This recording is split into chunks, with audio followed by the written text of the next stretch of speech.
retrouve aujourd'hui dans cette petite ambiance dans ma cabane de lecture.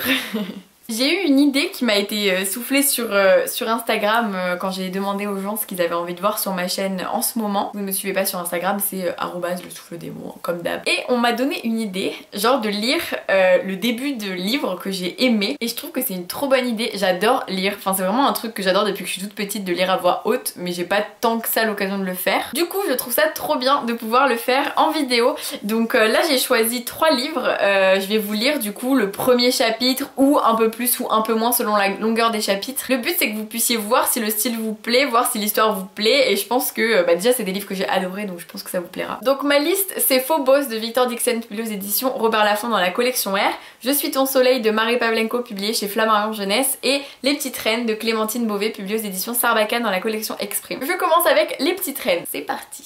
Ça y est, les résultats sont tombés sur Facebook, je suis boudin de bronze. Perplexité. Après 2 ans à être élu boudin d'or, moi qui me croyais indéboulonnable, j'avais tort. J'ai regardé qui a remporté le titre suprême. C'est une nouvelle en seconde B. Je ne la connais pas. Elle s'appelle Astrid Blomval. Elle a des cheveux blonds, beaucoup de boutons, elle louche tellement qu'une seule moitié de sa pupille gauche est visible, le reste se cache en permanence dans la paupière. On comprend tout à fait le choix du jury. Le boudin d'argent a été décerné à une petite de 5e, Hakima Idriss. C'est vrai qu'elle est bien laide aussi, avec sa moustache noire et son triple menton. On dirait un brochet. Notre cher ami Malo a posté des commentaires sous les photos des 18 filles en lice, il m'a rendu hommage. La compétition a été rude, mais Mireille Laplanche, quoi qu'il arrive, reste pour moi la reine absolue des boudins. Ses grosses fesses gélatineuses, ses seins qui tombent, son menton en forme de patate et ses petits yeux de cochon resteront gravés dans nos mémoires pour l'éternité. Il y avait déjà plein de j'aime, 78. J'ai rajouté le mien, 79. Ensuite, je suis descendue dans la salle à manger et j'ai annoncé à maman « Je suis boudin de bronze cette année !» Ah, et alors, il faut peut-être que je t'adresse mes félicitations? Ben, je sais pas. T'aurais préféré que je garde mon titre de boudin d'or? J'aurais préféré que tu ne sois pas du tout élu boudin. Jamais. T'avais qu'à pas coucher avec un vieux mec tout moche aussi, hein. Ne dis pas de mal de ton père. Si ça se trouve, il serait fier de moi. Il ne serait pas fier. Je vais lui envoyer une lettre. Ne lui envoie pas de lettre. Cher papa chéri, en cette jolie fin d'année scolaire, ta fille adorée a été élue boudin de bronze du collège-lycée Marie Dariussec de Bourg-en-Bresse. C'est une heureuse déception car elle est habituellement boudin d'or. Mireille, tu m'agaces. Maman regarde le plafond et dit à la lampe habitat « Les ados, je déteste. » Mon père est franco-allemand. Pour préserver son anonymat, surnommons-le Klaus von Strudel. Professeur à la Sorbonne, à Paris, Klaus écrit des livres de philosophie. Il fut aussi le directeur de thèse de ma mère et il l'a fort bien dirigé, apparemment, puisqu'elle s'est retrouvée enceinte de ma personne. Hélas, leur relation était vouée à rester clandestine, car Klaus était à l'époque, et il l'est d'ailleurs toujours, le mari d'une personne dotée d'un énorme potentiel. La preuve, cette personne est depuis 2 ans présidente de la République de notre beau pays, la France. Nous l'appellerons, pour simplifier, Barack Obama. Ensemble, Barack Obama et Klaus von Strudel ont eu 3 fils qui sont donc mes demi-frères et qui portent des noms à la con de héros grecs, mais afin de s'y retrouver, je les désignerai plutôt par des pseudonymes de Joël, Noël et Citroën. Pour des raisons qui m'échappent, maman a quitté Paris quand elle a appris qu'elle était enceinte. Elle a choisi de devenir prof de philo en lycée à Bourg-en-Bresse, qui est le chef-lieu de l'Ain, numéro de département 01. Elle a épousé un monsieur Philippe Dumont qui est exactement tel que son nom l'indique. Nous vivons tous les 3 dans un pavillon coquet agrémenté d'un jardin, en compagnie du chien Chatounet et du chat Babyboule. Suis-je en contact avec Klaus? Non, car il n'a jamais répondu à aucune de mes lettres. Ah, au lieu de répondre à sa fille cachée, il donne des interviews dans Philosophie Magazine. Il pond aussi, tous les 3 ans à peu près, un traité de métaphysique. Maman les achète, les lit, et moi aussi. Elle dit « Tu ne comprendras rien Mireille, c'est compliqué ».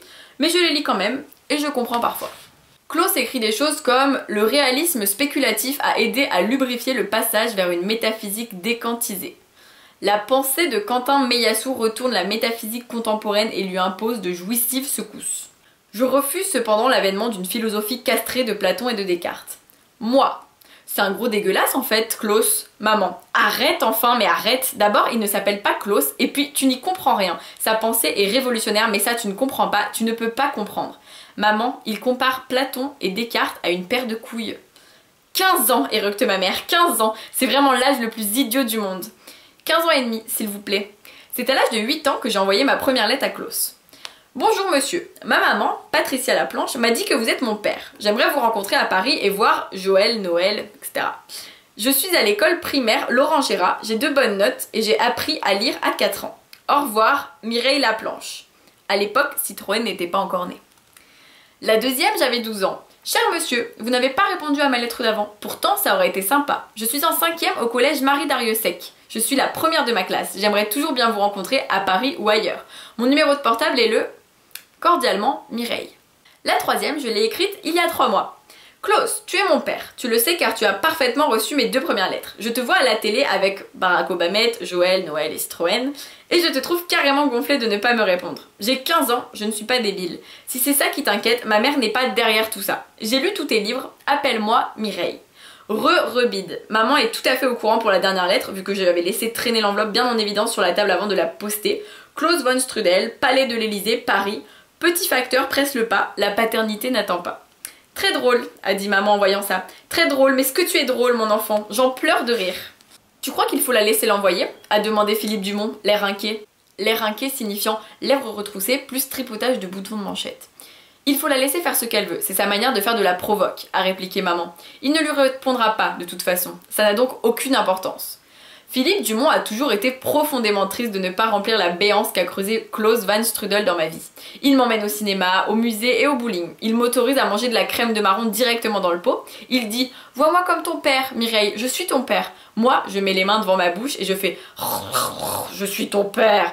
Ensuite, il vitupère « C'est ma maison ici, Mireille, c'est mon sofa ici, tu vis chez moi, je te ferai dire ». Cela n'est vrai qu'à moitié, maman possédant la moitié de la maison, sauf qu'elle n'a pas fini de rembourser sa partie de l'emprunt, à cause de son salaire de prof bien nul, alors que Philippe est notaire et rotarien, ce qui veut dire qu'il fait partie du Rotary. C'est quoi le Rotary, maman? C'est un club de gens comme Philippe, des gens qui ont des métiers divers, et ils se rencontrent, ils échangent sur des sujets, ils se présentent leurs enfants.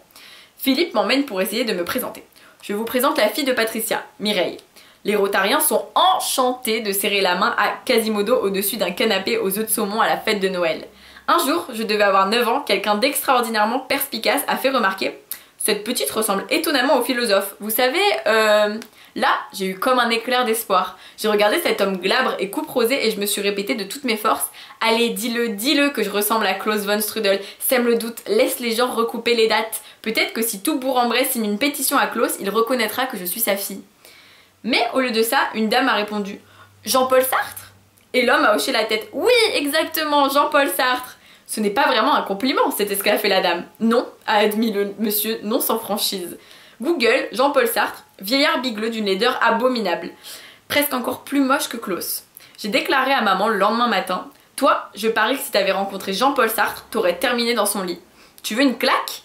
Je dis juste qu'il avait l'air bien dans ton genre. Un philosophe, révolutionnaire, machin, grande théorie et tout et tout. C'est un compliment, mamounette, pourquoi tu prends tout mal ? Arrête de me manquer de respect. Je ne passe pas mon temps à coucher à gauche et à droite avec des philosophes ou non. De toute façon, je t'annonce qu'il est mort, j'ai dit. Il est mort en 1980, Jean-Paul Sartre, et moi je suis née des dizaines de milliers d'années après, donc aucun doute, ça pouvait pas être mon père. Je te le confirme, a grincé ma mère. Ensuite, j'ai chanté la marche funèbre.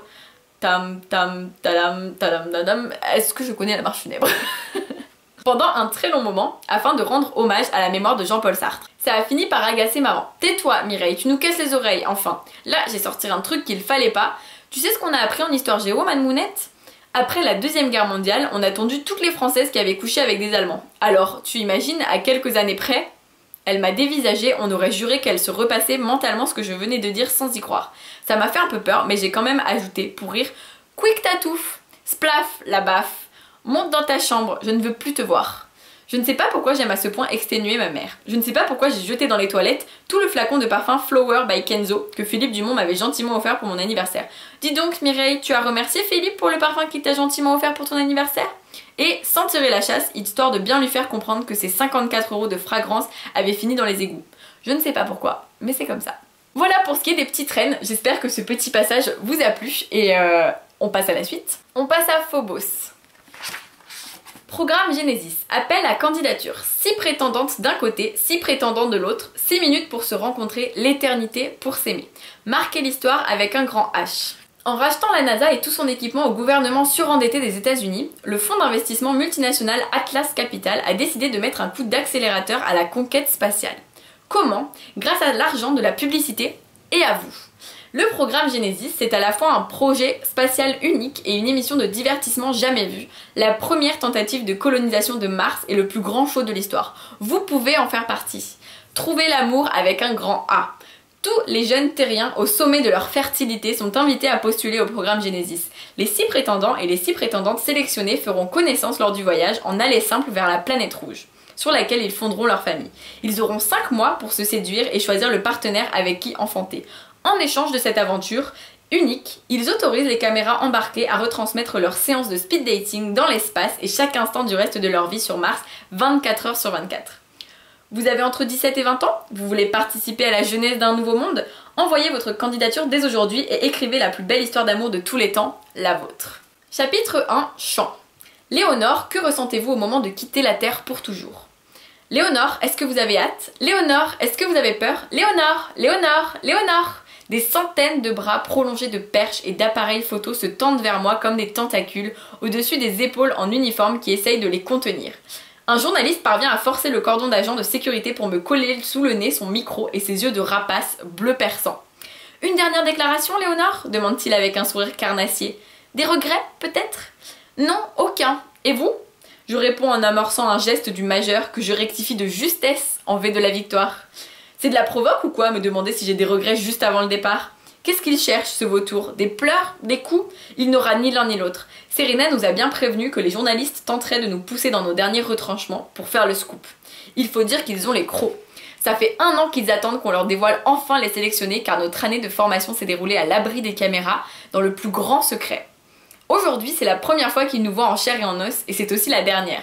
Dans quelques instants, nous allons décoller pour ne jamais revenir. Du coup, ils en veulent un max. C'est bien connu, la photo d'un visage décomposé se vend toujours mieux. Pas question de me laisser manipuler par un paparazzi qui veut vendre mes larmes à prix d'or. Je dégaine mon plus beau sourire, celui que je répète tous les matins dans la glace depuis que j'ai signé avec mon sponsor, la maison de luxe Rosier et Mère Sognac. Puis, je m'arrache à la meute qui hurle mon nom et je m'élance dans l'escalier menant à la plateforme d'embarquement, mes longs cheveux roux soulevés par la brise qui vient de la mer au bout de la base du Cap Canaveral. Je gravis les 3 dernières marches en me répétant mon nouveau mantra « Tu es un mannequin rosier, maintenant, Léo, tâche d'avoir la classe ». Pour être honnête, quitte à être dans la mode, je m'imaginerais plus comme créatrice que comme mannequin, vu ma passion pour le dessin d'une part et mon aisance en public proche de 0 d'autre part. Il faut dire aussi que mes bottes d'astronaute et ma combinaison spatiale n'aident pas vraiment à jouer les gazelles. En guise de podium de défilé, la plateforme d'aluminium émet une plainte métallique sous mes semelles. Je lève les yeux, le lanceur est là, fusée haute comme un immeuble de 15 étages, plus massive, plus écrasante, plus vraie que tout ce que j'ai rêvé jusqu'à présent. Tout autour de la plateforme, 4 écrans géants diffusent un diagramme qui explique le protocole du programme Genesis aux spectateurs, pour la 100e fois sans doute. Nous accueillons maintenant nos intrépides pionniers, nos formidables conquérants de l'espace, commentent une voix à travers les enceintes monumentales. Ils sont 12 jeunes gens choisis parmi des millions de candidats au terme d'une sélection internationale sans précédent. Un voyage inouï les attend, le plus grandiose de toute l'histoire de l'humanité. Ils iront plus loin que Yuri Gagarin, plus loin que Neil Armstrong, plus loin qu'aucun être humain n'est jamais allé. Leur formidable périple se déroulera en 6 étapes retransmises en direct sur la chaîne Genesis, 24 heures sur 24, grâce à notre système laser de communication interplanétaire. 1. Lancement simultané des 2 capsules jumelles, filles dans l'une et garçons dans l'autre, vers le vaisseau Cupido qui les attend en orbite terrestre. 2. Connexion des 2 capsules à chaque côté du Cupido dans 2 compartiments séparés. 3. Allumage du propulseur nucléaire et injection du Cupido sur une trajectoire vers Mars pour un transit interplanétaire de 161 jours. 4. Alignement du Cupido en orbite martienne dans le sillage de Phobos, la lune de la planète rouge. Un emplacement idéal pour viser, depuis l'espace, le lieu d'atterrissage. 5. Largage définitif des 2 capsules accueillant les heureux élus dans le puits gravitationnel de Mars. 6. Retour du Cupido vide en orbite terrestre pour embarquer la prochaine promotion d'astronautes dans 2 ans. Je rejoins les autres filles déjà en rang au pied du lanceur face à un rideau bariolé de logos de toutes les couleurs et de toutes les tailles. Gros logo pour les sponsors Platinum, ceux qui ont raqué un max pour s'acheter un passager. Moyen logo pour les sponsors Gold, ceux qui ont casé leurs produits dans le vaisseau qui nous attend là-haut dans l'espace en espérant apparaître à l'écran le plus souvent possible. Petit logo pour ces joueurs de sponsors Silver, même s'ils ont sans doute dû sacrifier la moitié de leur budget pub annuel pour avoir droit à 1 cm² du rideau. Des dizaines de projecteurs sont braqués sur moi, plus éblouissants que le soleil de juillet. Des caméras montées sur des rails virevoltent tout autour de la plateforme en émettant des bourdonnements d'insectes. J'essaye de s'ouvrir de plus belle, de jouer le rôle de la fille pour qui tout ça est parfaitement naturel, alors qu'en réalité, je suis aussi à l'aise qu'un poisson hors de l'eau. J'ai l'impression absurde que le système de régulation thermique de ma sous-combinaison est tombé en panne tellement j'ai chaud. Vivement que le cérémonial soit fini et que je sois là-haut dans l'espace, en route vers mon destin. La main de Chris se pose sur la mienne. C'est grâce à toi qu'on est là, Léo, la machine à certitude, me glisse-t-elle à l'oreille de sa voix claire. La machine à certitude, c'est le surnom que me donne Chris quand elle veut me taquiner sur mon côté buté. Elle a bien le droit de m'appeler comme elle veut, elle est comme une sœur pour moi depuis le matin où nous nous sommes rencontrés sur la piste unique d'un minuscule aéroport, perdu dans la fournaise de la vallée de la mort en Californie. C'était il y a 1 an, je débarquais tout juste de France, elle s'était envolée d'Allemagne la veille, des 6 filles sélectionnées pour le programme Genesis, nous étions les premières à arriver au camp d'entraînement reproduisant les conditions de Mars. Nous étions folles de joie, nous étions mortes de peur. Je me suis confiée à elle comme à personne auparavant, les mots me venaient naturellement en anglais, la langue officielle du programme Genesis. Je lui ai raconté ma vie d'enfant abandonnée, l'assistance publique, la valse des familles d'accueil, ça m'a fait un bien fou. Entre nous, ça a été comme un coup de foudre amical qui ne s'est jamais démenti. Chris illuminant mes journées tout au long de l'entraînement avec sa bonne humeur et moi la soutenant avec mes fameuses certitudes du genre « on va y arriver soldat Chris, y a pas moyen autrement ». De son côté, Chris m'a dit qu'elle venait d'une zone industrielle dévastée d'Allemagne, minée par le chômage comme tant de régions en Europe. Son père était mort dans un accident sur la chaîne de montagne quelques jours seulement avant l'automatisation de la dernière usine de la ville, et sa mère l'avait suivi quelques années plus tard, emportée par le chagrin et une pneumonie mal soignée. Chris venait alors d'avoir 18 ans, elle avait décidé de monter chercher une vie meilleure à Berlin, où elle avait fini par devenir cuisinière dans un restaurant ouvert toute la nuit. Il faut dire qu'elle assure comme une déesse, sa crème brûlée aux zestes de citron est juste à tomber. Ça m'a émue d'apprendre qu'elle était orpheline comme moi. Quelle coïncidence, je me suis dit, sur une population de plusieurs milliers de candidates. Sauf que ce n'était pas une coïncidence, comme on s'en est vite rendu compte. Chacune à sa manière, les 4 autres filles qui nous ont rejointes dans la soirée étaient toutes sans attache, sans rien ni personne pour les retenir sur Terre. C'était ainsi que le programme Genesis avait fait sa sélection. Voilà pour Phobos. C'est ouf de relire les livres, ça me donne envie de les relire en entier en fait. Et on termine avec Je suis ton soleil, prologue. L'enveloppe est blanche, le timbre rouge, une lettre anodine, à part l'écriture nerveuse et serrée que je connais si bien. Celle de Victor. Je pose l'enveloppe sur mon lit. Je n'ose plus la toucher, encore moins l'ouvrir. Pour l'instant, à l'intérieur, il y a l'infini. L'abandon, la solitude, le chagrin, la tristesse, le ridicule, des torrents de larmes, l'espoir, l'avenir, des guirlandes de fou rire, les petits oiseaux qui chantent, la vie en beau. Si je fais comme si l'enveloppe n'était pas là, tout reste possible.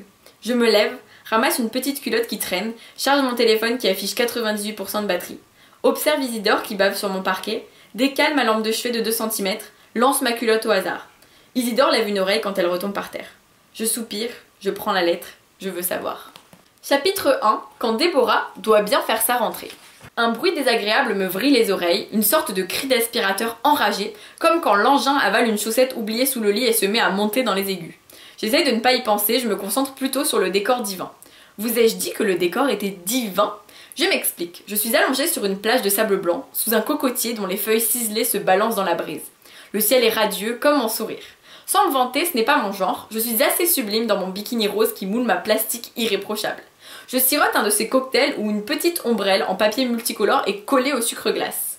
Et j'écoute un type bronzé gratter une guitare. Il a une voix éthérée et me dévore des yeux. La salive lui coule de la commissure des lèvres. Michael, Antoine, Denis, impossible de me souvenir de son prénom, mais une chose est sûre, il me veut. J'ai l'habitude, ils me veulent tous. L'aspirateur dérangé de la soupape imite le niveau sonore de la Castafiore et le bruit strident finit par ronger le paysage. Je voudrais le retenir, mais il se désagrège. Le sable blanc se dissout, le type bronzé et sa guitare partent en lambeaux, mon bikini s'efface. J'ouvre un œil, je suis dans mon lit à une place, celui que mes parents m'ont offert pour mes 5 ans. Je tâte mes fesses et constate que ma plastique irréprochable s'est fait la malle, elle aussi. À la place, il y a le royaume de Dame Cellulite, implanté sur le territoire depuis des générations, décidé à ne pas lâcher 1 centimètre. Ma mère, ma grand-mère, mon arrière-grand-mère y ont eu droit. À bien regarder les albums de famille, la cellulite coule dans nos veines. Je tends le bras et éteins mon réveil, ce salaud qui m'a sorti de ce rêve il n'y a pas de mots. Ils me veulent tous. Au secours, ça se saurait. Je souffle de dépit et mon haleine revient hanter mes narines, alors à la place, je soupire en pensée et je parie. Le principe est simple, d'ici quelques secondes, j'enclencherai le bouton radio. Et si la chanson est de... Voyons. Si la chanson est de Number 30, voilà, Number 30, n'importe laquelle, ne soyons pas trop exigeants, le pari doit rester réaliste, je passerai une sublime année de terminale. Attention, roulement de tambour, number 30, number 30, number 30. Par le CAC 40 qui a perdu 0,3 points hier. Avant de laisser la parole à Johan, je vous rappelle cette catastrophe ferroviaire en Grande-Bretagne. On dénombre 1546 morts, mais les autorités... Off. J'avale 1 litre d'eau. Il paraît que c'est bon pour le teint. J'avais pris soin de préparer mes affaires hier. Sweat, jupe et ballerine, mais bien sûr, l'univers en a décidé autrement. Il pleut. Paris est gris. Avant de sortir, je fais un crochet par la cuisine et lance un bail à ma mère penchée sur son café. Elle est si décoiffée qu'on dirait qu'elle le fait exprès. Ses paupières sont gonflées de sommeil. Bonjour, bon courage. Salut. Vite, reniflez l'air du dehors. Je ne sais pas ce qui se passe, mais notre appartement incarne la glauquitude suprême. Ma mère n'a jamais été très loquace, mais ces derniers temps, elle erre comme un spectre coincé dans les limbes pendant que mon père s'épuise au bureau. Je ne peux plus les supporter. Avant de claquer la porte, je vérifie mon reflet dans le miroir ancien suspendu dans l'entrée et remarque un post-it. Dessus, un numéro de téléphone écrit au feutre rouge. Je décampe. Sous son beau parapluie fuchsia avec des oreilles d'ours, Héloïse attend devant le clapier. Personne ne se souvient d'où est sorti ce surnom, le clapier, mais tout le monde sait pourquoi. Notre lycée affiche des classes si surpeuplées que l'on se croirait dans un élevage de lapins en batterie. La cuniculture, ça s'appelle. Tout un programme. Bref, Héloïse est devant le clapier. Qui est Héloïse? Ma meilleure copine, la sœur dont j'ai toujours rêvé, une fille géniale. Bien sûr, Madame Soulier, notre prof de SVT, ne partage pas mon avis. Elle a écrit sur son bulletin qu'Héloïse est l'élève la plus nulle que j'ai jamais connue de toute ma carrière de professeur de SVT. Un bocal à la place du cerveau, elle mériterait d'être disséquée. Je m'en fous, j'aime son côté fêlé. Encapuchonnée pour me protéger de la pluie torrentielle, je slalome entre les flaques et soupire de soulagement. Héloïse sourit et frétille des mirettes sous son kilo de mascara. Je connais cette tête, c'est celle de la victoire. On est dans la même classe. On n'est pas dans la même classe, siffle-t-elle lorsque j'arrive à sa hauteur. Tu es sûre? Je suis en terminale L2 et tu es en terminale L4. Tu rayonnes donc de déception? Mais non, mais attends, tu ne vas pas me croire, je suis dans la classe d'Erwan. Erwan, le nouveau désodorisant? Erwan, le frère de Greg, tu sais le beau gosse parti étudier la philo à la Sorbonne. Tu plaisantes, Erwan a un brocoli sous les cheveux. Sur sa planète, Victor Hugo est joueur de foot et Descartes a inventé la belote. En terminale L4, il y a qui? Je ne me suis pas trop attardée, se défend Héloïse qui admire nos petits camarades par-dessus mon épaule. Ah si, ça me revient, Jamal, tu sais le mec avec ses incisives taille XXL, celui qui élève des migales? Magnifique. Autre chose? Ne fais pas cette tête, vous êtes 39, il y en aura bien 1 ou 2 de potables. Qu'est-ce que tu as au pied? J'exhibe mes bottes en caoutchouc vert pomme, celles avec des yeux en 3D sur les orteils, seule chaussure métable par ce temps. Mes Converse sont mortes, j'ai enterré mes boots en août et mes sneakers en faux serpent ont rendu l'âme. Mais j'ai l'habitude et c'est donc stoïque que je supporte le sourire à peine sarcastique d'Héloïse, cette garce toujours impeccable et bénie des dieux. La preuve, elle est jolie, elle est drôle, elle est dans la meilleure classe. Moi, je vais passer l'année avec Migalman. Il a bien fallu y aller et traîner mes bottes grenouilles jusqu'à la salle 234. J'ai beau lorgner les environs, rien de transcendant à l'horizon. Un ramassis de tresses, 2 appareils dentaires, des touffes hirsutes et une casquette rouge. No sex appeal. Nos petits nouveaux tombés du ciel, genre v'là l'homme de ma vie. Du moyen, du concon, du fadas à foison. Je vais finir vieille fille. Sur ma tombe, on lira Sigi Déborah, la fille qui aimait les grenouilles. Las, aucune n'eut la décence de se transformer en prince charmant. Jamal est dans un coin, le nez sur son téléphone portable, un bonnet couleur bouse enfoncé jusqu'aux sourcils. Ses dents gigantesques dépassent de sa bouche fermée. Il me répugne. On ferait un couple parfait. Migalman et Batracien Girl. Je me cale contre un chauffage du couloir et sors mon téléphone, histoire de faire un truc. J'essaye de ne pas prêter attention à la grappe de filles conduite par Tania qui roucoule en se montrant mes bottes. Migalman et Tania, le ticket d'or. J'ai réussi à l'éviter jusqu'à présent, mais la parenthèse enchantée est terminée. Je vais devoir les supporter, elle et sa queue de cheval lissée au fer tous les matins. Pendant 1 an. Tania est une sorte d'Héloïse, en plus brillante et moins sympa. Très bonne élève, belle, soignée, organise des soirées dans son 200 mètres carrés avec la crème du clapier, fait tourner la tête aux garçons, ne porterait jamais de bottes grenouilles, même dans ses cauchemars les plus gores. Je me sens seule. Pire, je me mets à penser à mes parents. Mon père est de moins en moins là depuis sa promotion au journal, rédacteur en chef. Ça sonnait bien, à croire qu'il a décidé d'épouser son boulot, sauf que la mariée avait la lèpre et personne n'était au courant.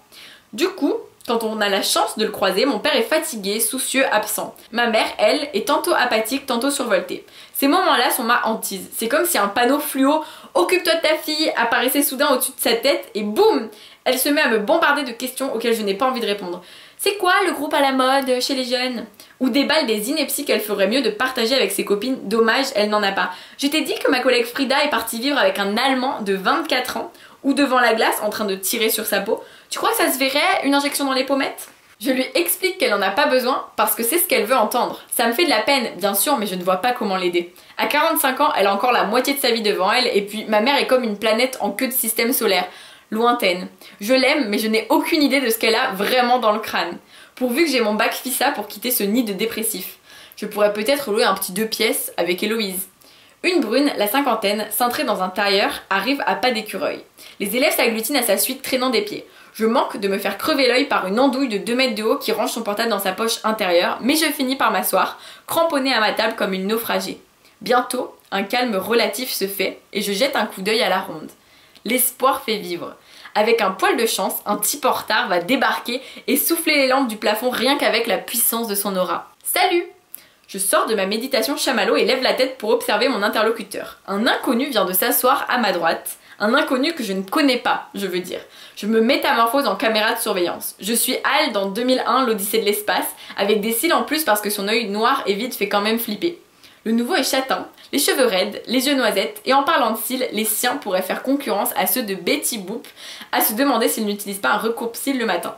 Un foulard bleu marine est enroulé autour de son cou, et une barbe naissante grignote ses joues. Il m'observe, il a dit « Salut !» et attend probablement que je lui réponde. Il rêve. « Bonjour, je suis Madame Cheminot, votre professeur principal », lâche la brune.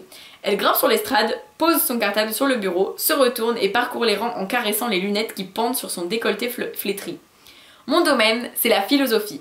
Je regarde l'heure, plus que 54 minutes.